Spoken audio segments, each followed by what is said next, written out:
My name's Fred Cole, and I'm just beginning another round of as the co-chair of the worship planning team. And one of the things that I love about this congregation is the amazing variety of the things that we can do together. Why, already this month we've celebrated Christmas.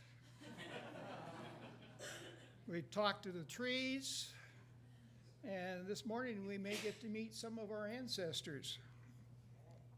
So welcome to the Unitarian Universalist Church of Boulder. And I want to take a moment to extend a very warm welcome to everyone, both here and in the universe. If you're joining us online for the first time, please fill out a copy of the visitor's form, which is found in the description link, and we'd really like to connect with you. Some of us are bringing our best selves to this space, and some of us are bringing our struggling selves. All are welcome here. All of us are loved. Some of us are already here with open hearts. Some of us aren't quite there yet because our heart may have gotten a little beat up this last week. For a time, you may have forgotten how to trust and how to be open. Your heart is welcome here also.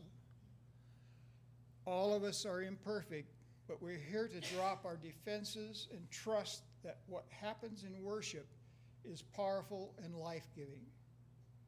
Together, we affirm this day, and our being together can make each of us braver, more compassionate, wiser than we were when we woke up this morning.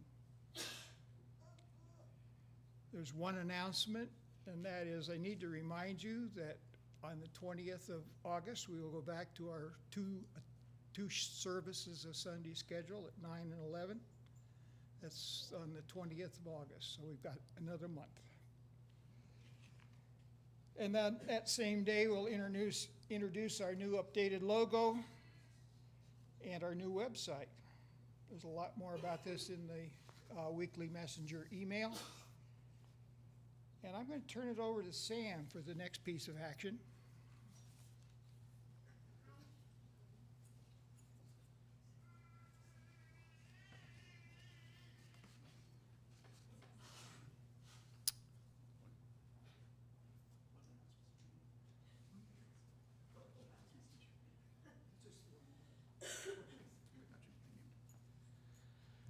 Hello, everybody.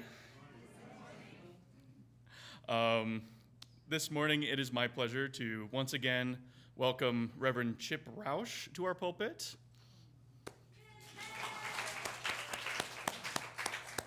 He's an old friend of Reverend David and will be with us for this Sunday and next.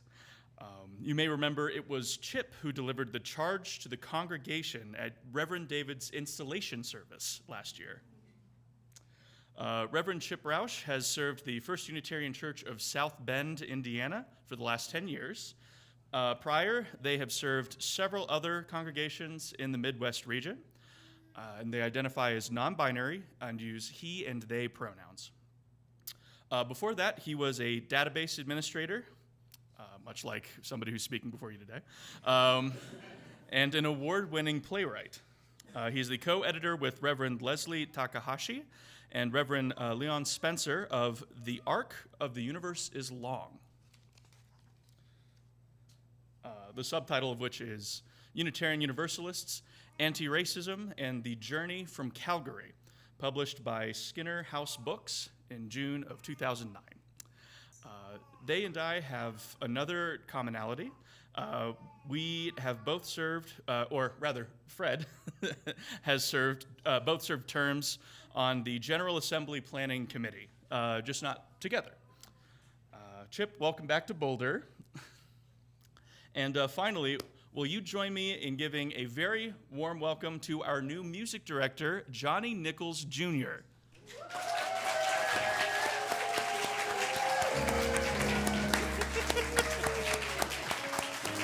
Johnny, stand up.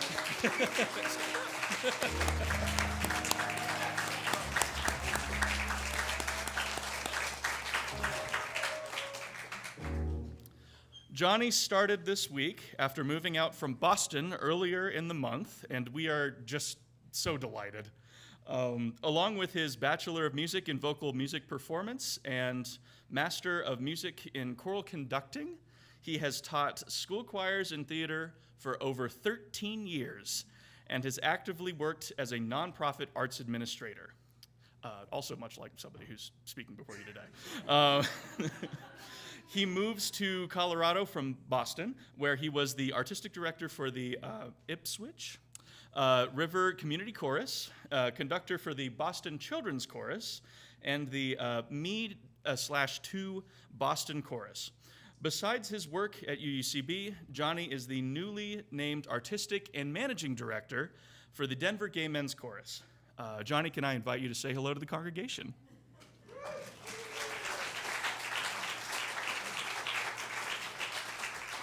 Good morning.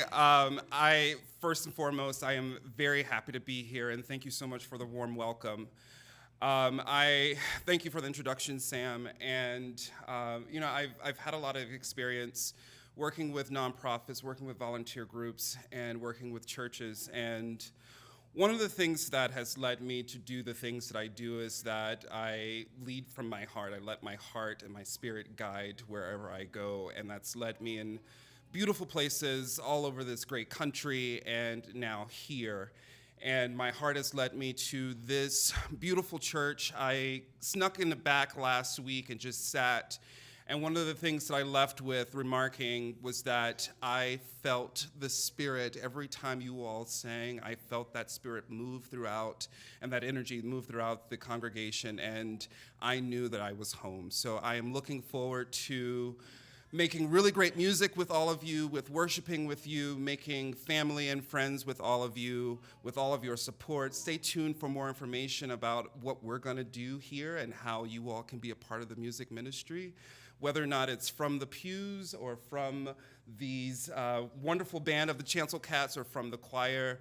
Your voice, your musicianship, and your spirit and kindness will be a part of what we do in the music. So I look forward to it. Thank you.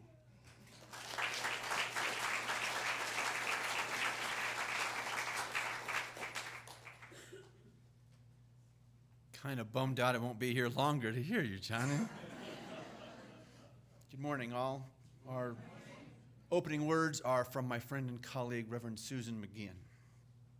From beyond the playful summer clouds, beyond the earth's thin blue line, from beyond the bright moon and meteor showers, we hear the call to look and listen carefully, to turn away from a world that buys and sells happiness, to fully experience the luring whisper of your heart's truth. Why not today? Why not now? We are here and together at home, online, and in this place, evolving together, home in this ever-changing breath and body, home in this dewy morning, even as it reaches toward a high noon. We hear the call from far beyond and from deep within, and we do not hear it alone. Let us worship together.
This light of ours, I'm gonna let it shine. These little lights of ours, we're gonna let them shine. These little lights of ours, I'm gonna let them shine, let them shine, let them shine, let them shine.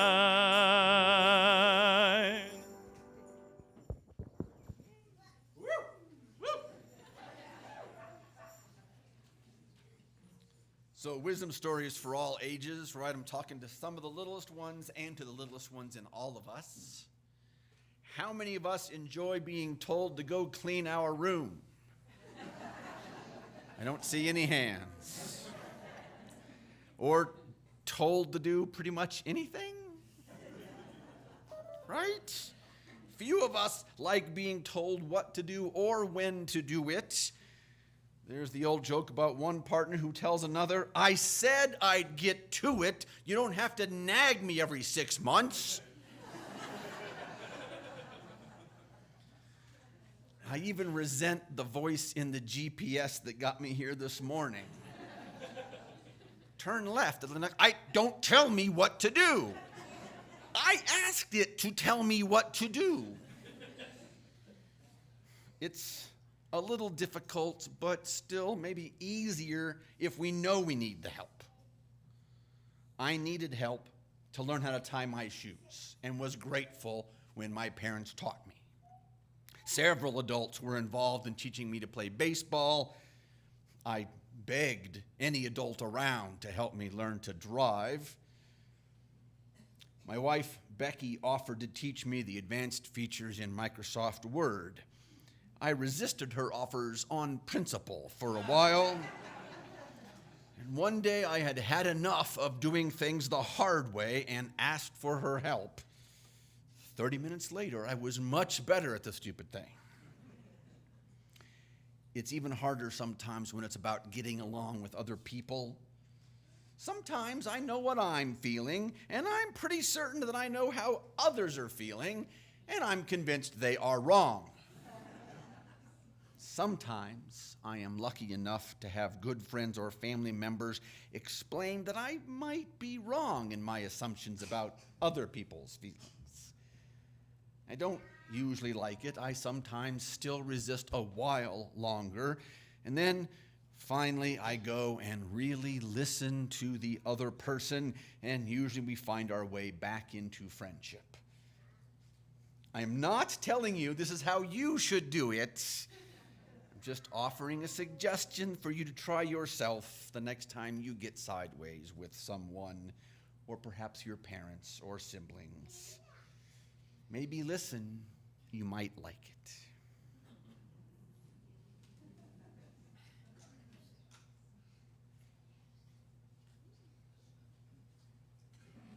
Shall we take a moment while our children leave for RE? Oh, do you have? Yeah, please. Sorry. It's okay. I didn't do a good job of announcing when I needed to speak. I'm Rachel. I'm the Director of Religious Education. I am so psyched to be back after a couple of weeks away. I missed you all. Yeah. Like, there's commentary behind that around what churches I was going to instead. But this is being recorded, and my parents might watch, so we'll let that go. But I'm mostly here because I need some volunteers. We'll be hosting kindergarten and first grade Our Whole Lives this fall at UUCB, and we'll be inviting our friends over at Boulder Valley and at Community UCC, and also at I think it's Namakwa, where Rev Dana went, as well as just members of the community. And right now I've gotten 3 volunteers, and they're amazing, and I'm so psyched to be working with them. However, we all, I think, to my knowledge, identify as female, and all of us are at least currently in heterosexual relationships. And so it would be really, really incredible to have people to teach sexuality education to our youngsters who are perhaps male identifying and perhaps also members of the LGBTQ community. This is really, really, really important because in order to be able to teach that families look various ways, and all families are perfect and good. We need to have that represented in front of our students. The other thing that's really important is that developmentally, kindergartners and first graders have a very clear understanding of what it means to be a boy and what it means to be a girl. And I'm sure you've experienced this with little kids before, where if you're in kindergarten and you might want to play cowboys, but you're a girl, you're not going to do it because that's not a girl thing to do. Or if you're a boy and you're in kindergarten and you want to play with a doll, it's going to be a lot harder to do that because that's a girl toy. And so part of what's really important is if we have representation of both men and women in front of the classroom teaching around sexuality, it becomes a thing that's not just for women, but it's for everybody in all types of bodies. So, for those of you in the congregation who identify as male, this is your invitation to come help us and join us. Or if you're non-binary, also. If it's scary to think about teaching sexuality education to kindergartners and first graders, let me assure you, you already know everything we're going to be teaching. And I say this because a lot of times people are like, why would you teach sex ed to such young kids? This is what we teach. Fits into mostly 3 categories. First, anatomy. This is really essential. Anatomy, with proper terminology, is the way that we prevent abuse. I worked for a child sexual abuse prevention program when I was living in New York City, and the only way you can prosecute is if people know correct anatomical language. It's essential. That's the first thing we're teaching. 2, consent. A lot of times we think about consent as something that you don't teach until high school, college.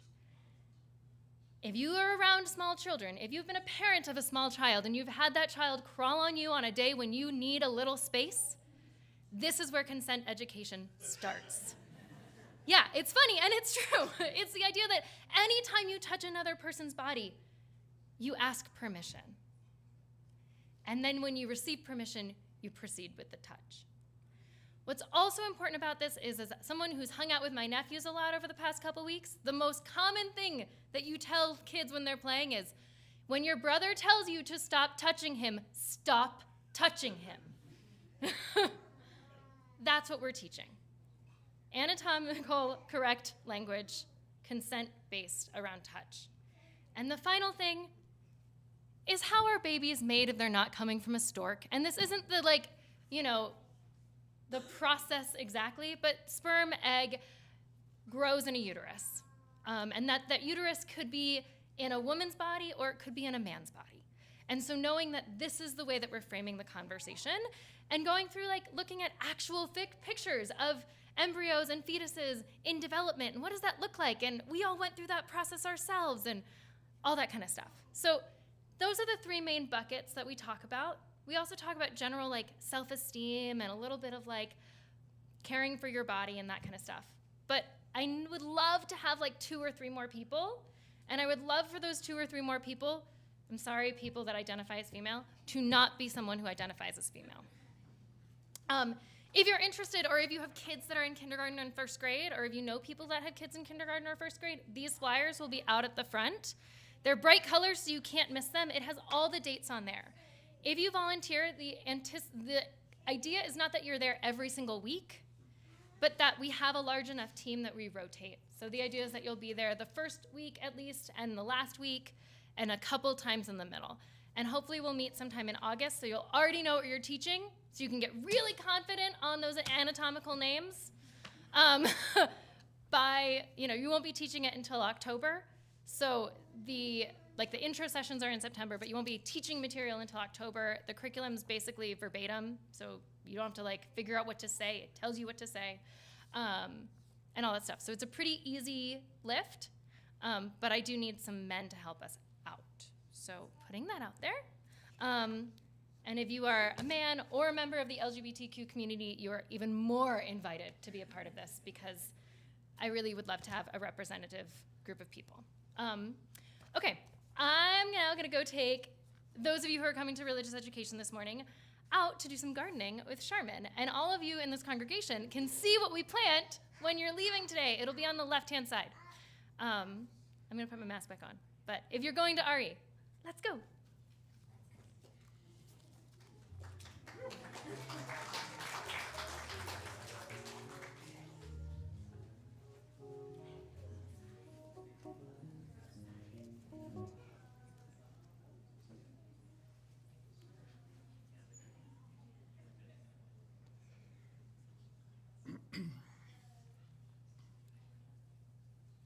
Our flaming chalice is the symbol of our Unitarian Universalist faith. It suggests perhaps that within our separate selves burns a flame of unity and connection and compassion. Once felt, that fire cannot be extinguished, and thus we gather, weaving our lives together. I'd like to invite Atticus Palmer to assist me in lighting this morning's chalice.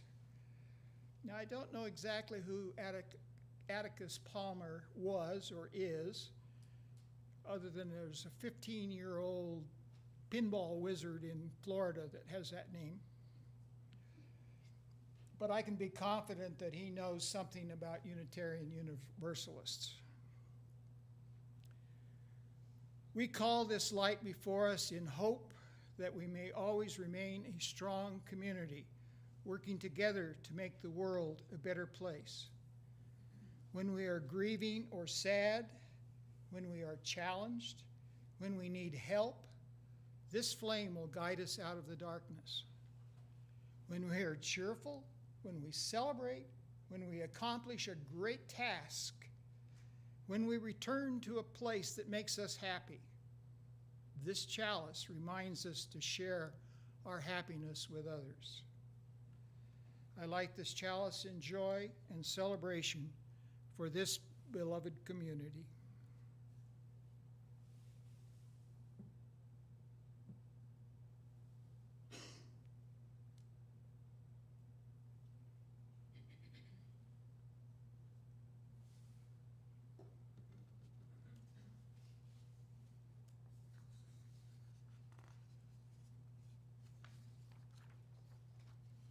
We are not bound by a creed.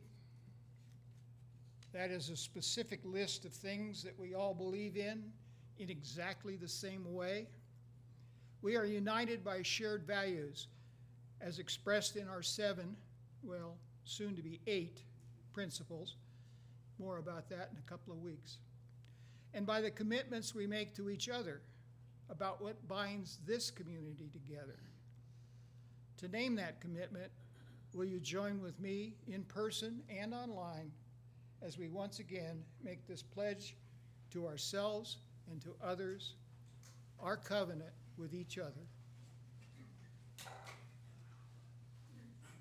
We gather in fellowship to speak truth to each other, to reach out and touch one another, to care with each other, and to seek the truth divine. So be it.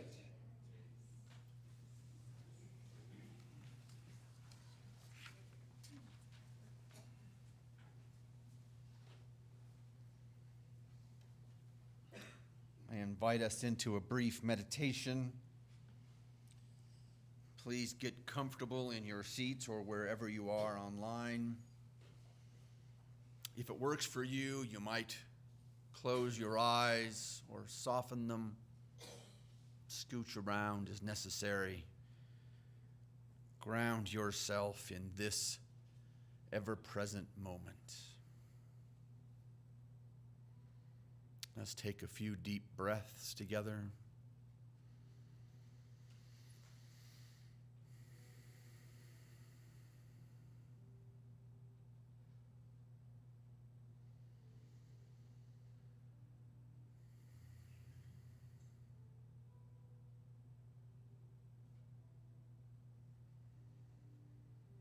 Feeling connected with one another. Across the digital divide, across the room, and right next to us. As our minds go skittering away, as they are wont to do, gently bring them back to this present moment, the only moment that ever is.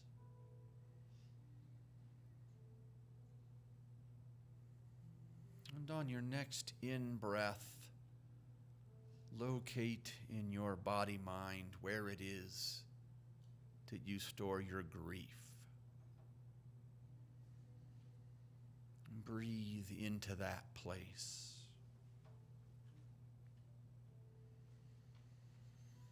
Breathe in and make space for the grief that is already there, for the griefs that we may hear later,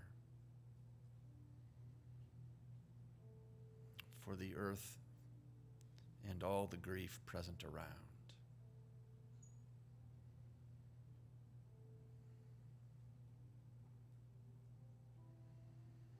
And on the next in-breath, find where it is you store your joy.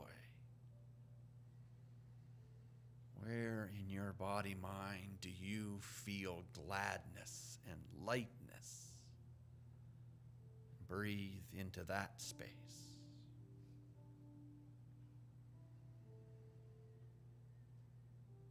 Take an extra breath into that space to really make room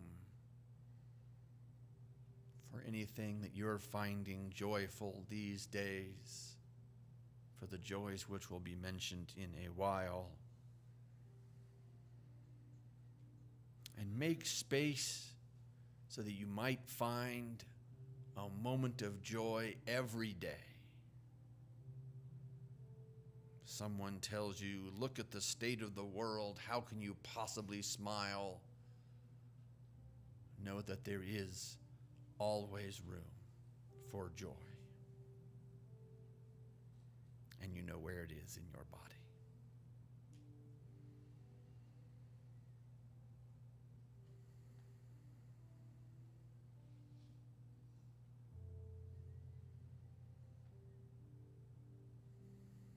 And in the last couple of breaths, preparing ourselves for the week to come, reconnecting with the source, finding the strength, the resilience, the hope, the joy to get us through the coming days.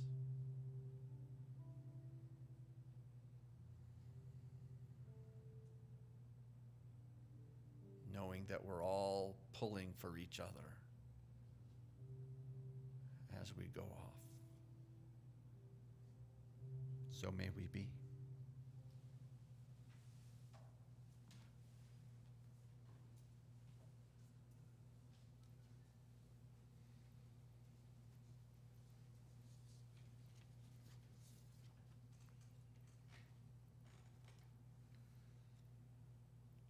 Bring now to mind those things for which you are grateful, those things that make you joyful.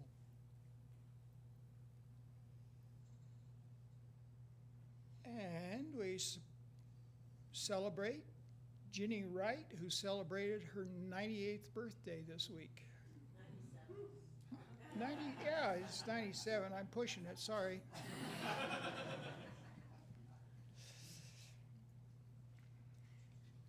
And now bring to mind those things that may have caused you to grieve or worry. Among those is Rosemary Lendorf, who is having surgery this coming Wednesday, hoping to avoid more cancer. We hold her in our thoughts. Ritual is an outward expression of an inward experience. We invest ritual with meaning that wells up from within and beyond us. Ritual changes and transforms us in the process.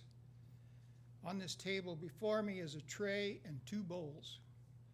The tray is filled with extraordinary dirt. Earth from the ancestral lands of the Ute, the Cheyenne, and the Arapaho peoples. Earth formed by 1,000 generations of aspen and cottonwood leaves, watered by snowmelt and thunderstorms, burned by fire, struck by lightning, mulched by buffalo hooves. This is sacred earth. And the bowls contain stones from the Boulder Creek, little pieces of mountain smoothed by time, water, and motion. They rest comfortably and blessedly in the hand. And others of these stones are from those same mountains. They are jagged and sharp, maybe like some recent events. Choose either, choose both, And as the music begins, I'll invite you to come forward and place a stone into the tray, symbolizing your joys, your cares, mingling together in community, held in the gentle hand of the earth. But before I do that, I have 3 very special stones to place this morning. The first is for Will Kropp, whose father died yesterday. And his mother is he's in California right now. His mother is having a very difficult time. He and his mother were his father and mother were married for 58 years. My second stone is for John Cuddington. Earlier this week, his mother, Marge Cuddington, died in her sleep at the age of 95. John writes that she lived a wonderful, rich life, but her time had come, and we hold him and his whole family in love. And the third stone is for Ingrid Encolada. In a little more than a week, Ingrid is having a cataract removed, and then in September, she will undergo a more serious surgery. Ingrid does not have access to a significant medical insurance resource. So as we hold Ingrid and her precious family closer, there may be some unknown needs that will arise in the next week or so. If you are willing to assist with a meal or transportation or lend some other assistance, please let me, Barbara Mulfasey, or any member of the caring committee know. For all of the joys and sorrows on our hearts, we hold this compassionate space with love. Please come forward.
Here's the way we die. You can make the mountains ring or make the angels cry. Though the bird is on the wing and you may not know why. Come on, people now, smile on your brother. Everybody get together, try to love one another right now.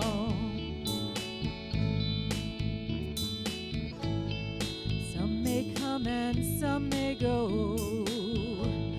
we will surely pass.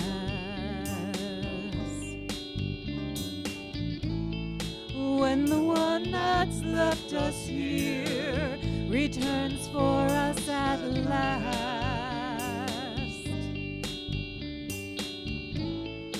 we are but a moment's sunlight fading in the grass.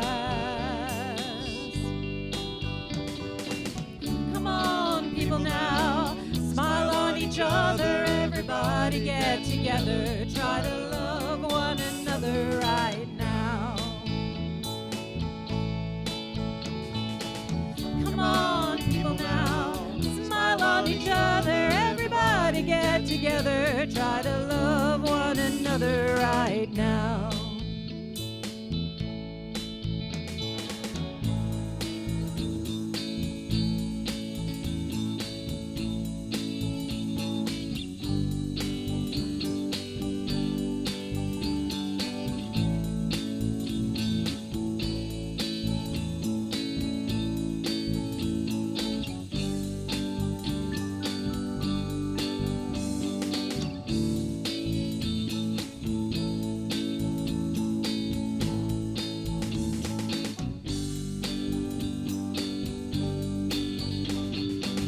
Come on, people now, smile on each other. Everybody get together, try to love one another right now.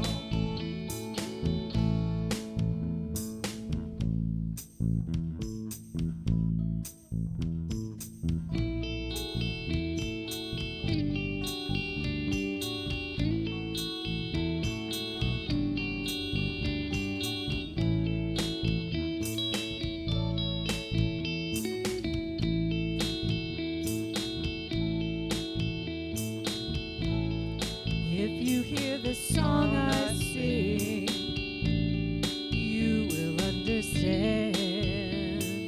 Listen, you hold the key to love and fear, all in your trembling hand. Just one key unlocks them both. It's there at your command. Everybody get together, try to love one another right now. Come on, people now, smile on your brother. Everybody get together, try to love one another right now. Come on, people now, smile on each other. Everybody get together, try to love one another right now. Right now, right now.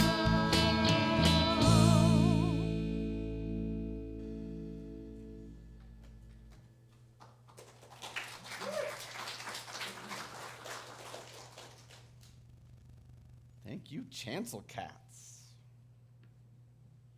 And thanks to y'all for singing too.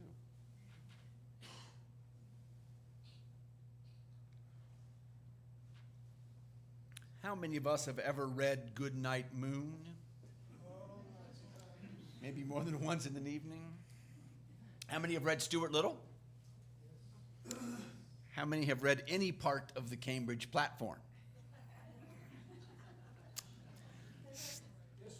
There you go. Me too.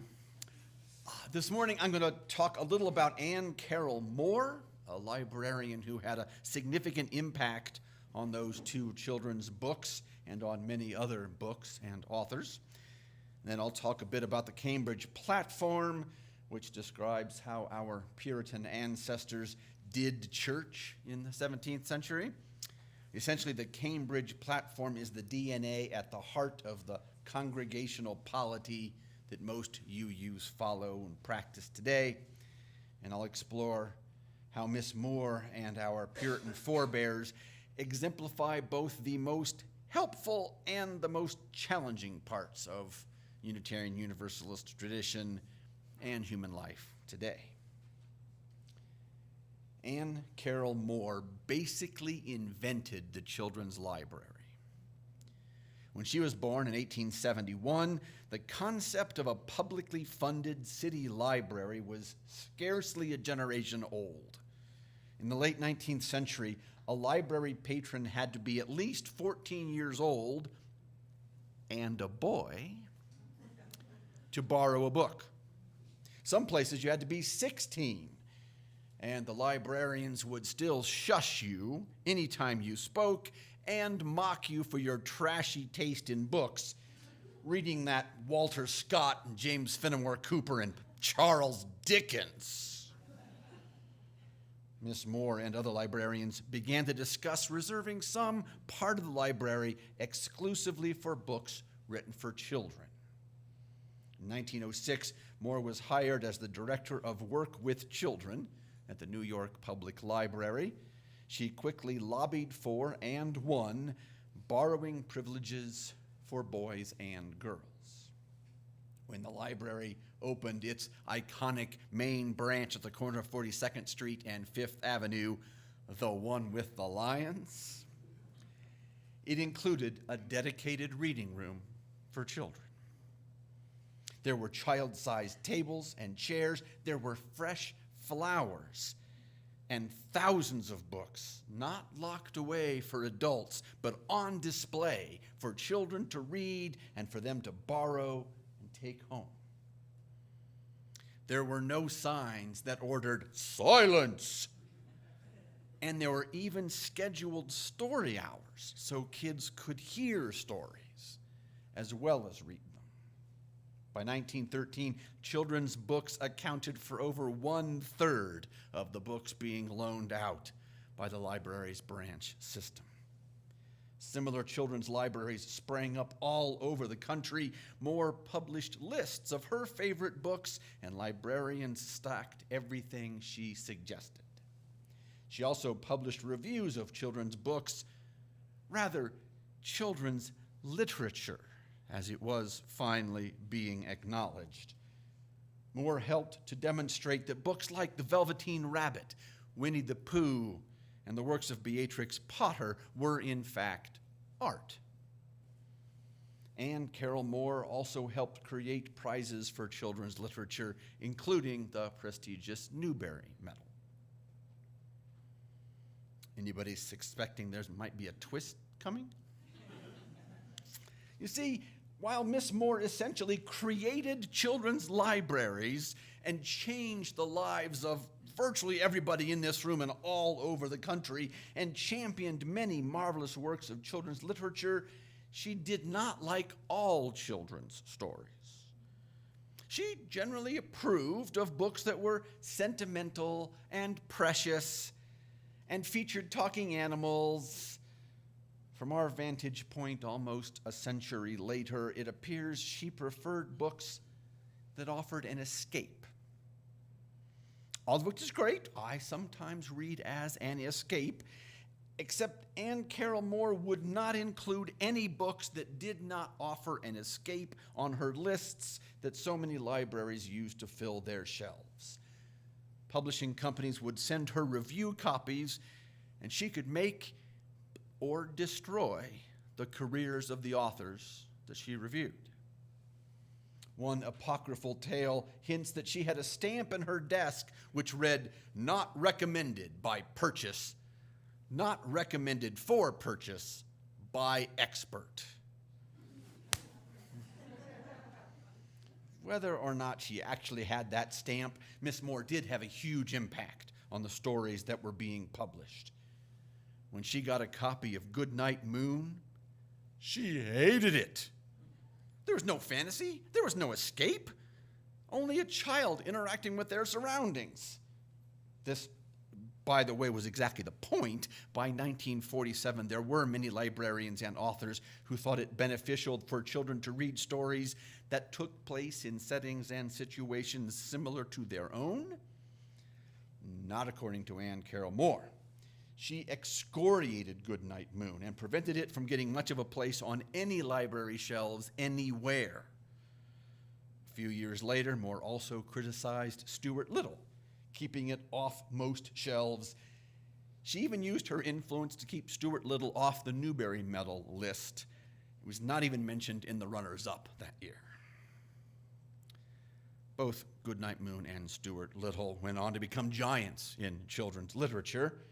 It must have been hard for Ms. Moore to watch as these books climbed the sales list. It was definitely hard for her to let go of the power that she had once held. Even after she had retired, she attended all the meetings that she had once chaired. Every library meeting had Anne Carroll Moore sitting there in the front row staring at the people. Even when the new director changed venues, she found them. She was, in fact, officially retired when she squashed temporarily Goodnight Moon and Stuart Little. And as I listened to the story of Anne Carroll Moore on a recent 99% Invisible podcast, I felt a great deal of sympathy for her. I thought, this woman needs friends. She needed people who would tell her the uncomfortable truth and help keep her grounded.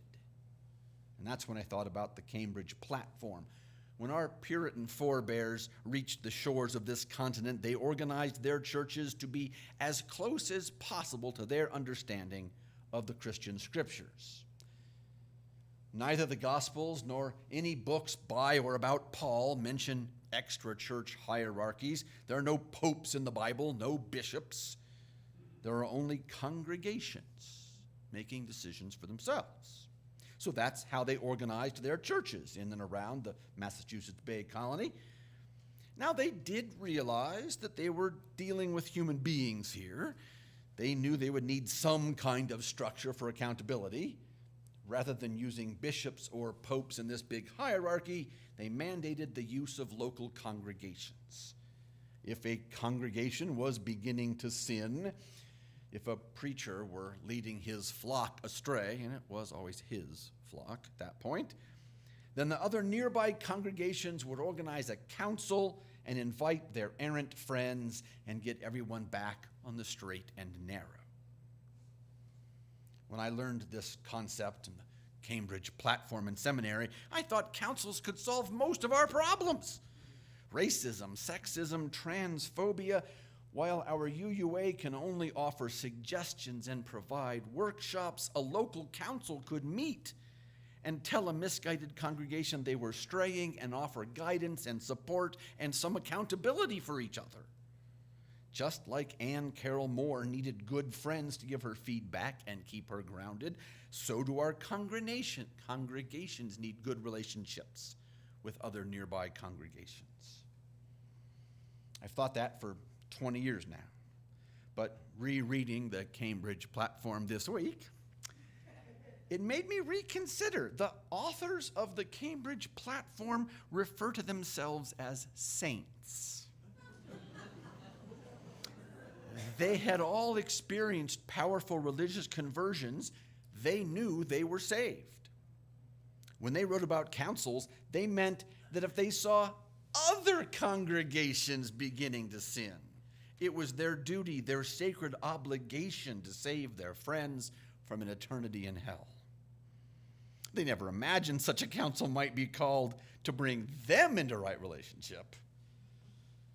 Ms. Moore knew she was right about children's literature. The Puritans know that they were the righteous on this earth. And I usually know that other silly, wrong-headed sinner is feeling when I'm upset with them. And as long as we think we are right, that those other people need to do the work, then we're not going to be successful in our attempts to get them to change, and we're going to miss opportunities to grow and evolve ourselves. I do think the idea of a friend group is a good one. I think councils of local congregations could probably be useful. I feel like it's important that all these groups begin in humility. Speaking only for myself, if I join a group saying explicitly, I am imperfect, I am a work in progress, I welcome feedback, both challenge and support, I think that'll be more successful. And if similar groups of imperfect, evolving, collaborating people from nearby congregations all meet to offer another level of feedback and grounding, I think we might be onto something.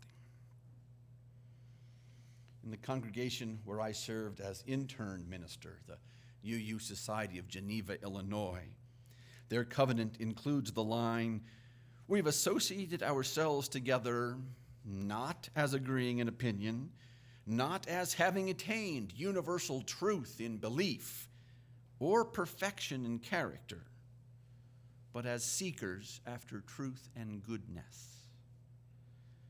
I love that they remind themselves every week that they're imperfect and still evolving. Anne Carroll Moore revolutionized libraries, changed the lives of innumerable children. The ideas of congregational polity are written in the Cambridge platform and have helped address many social problems through our congregations for centuries. None of them are perfect. Despite their own unquestioned conclusions, they had not achieved universal truth nor perfection in character. And as I feel called to judge them, I know I also have to recognize similar blind spots in my own life. I wonder how many decisions I make without recognizing the blissful ignorance in my own privileged life. So I will leave us with these questions. How are we curating our own lives? What are we not questioning about our beliefs, our actions? How might we join or form groups that would better ground us and provide venues for greater change and deeper evolution?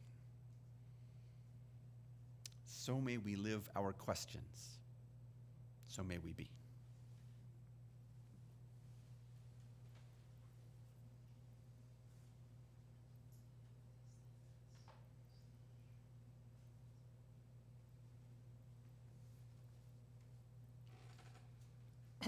Just as we did last week, this morning's plate collection will be used to assist Ingrid Encolada with her upcoming medical expenses.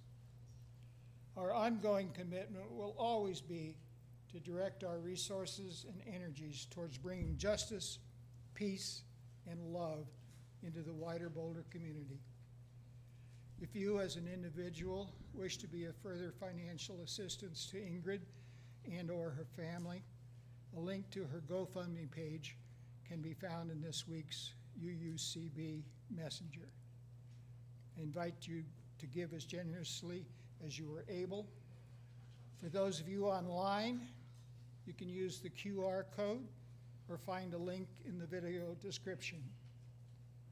For those gathered in person, you can also scan the code or make a donation as the ushers pass our baskets.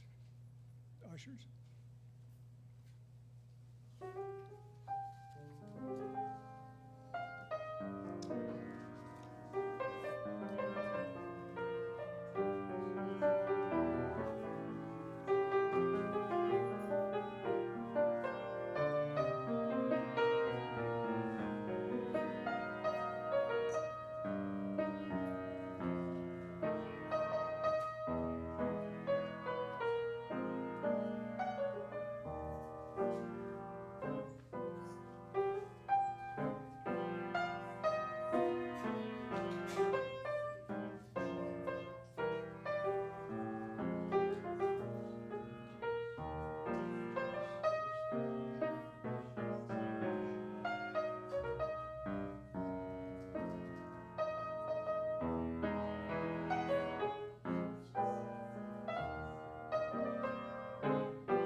Thank you. We receive this offering with gratitude as the outward and visible manifestation of an inward commitment to changing lives and changing our community. Sometime this week, or the next time we are grouchy about someone offering us feedback for which we did not ask, let us try to recognize what a gift that feedback might be. So may we be. The flaming chalice is a symbol of our Unitarian Universalist tradition. It is a sign of the values we hold dear. We light it when we're together to remind us of that, but it's always a light in our hearts and our minds. We extinguish it until the next time we meet again. Please rise in body or spirit for our closing song.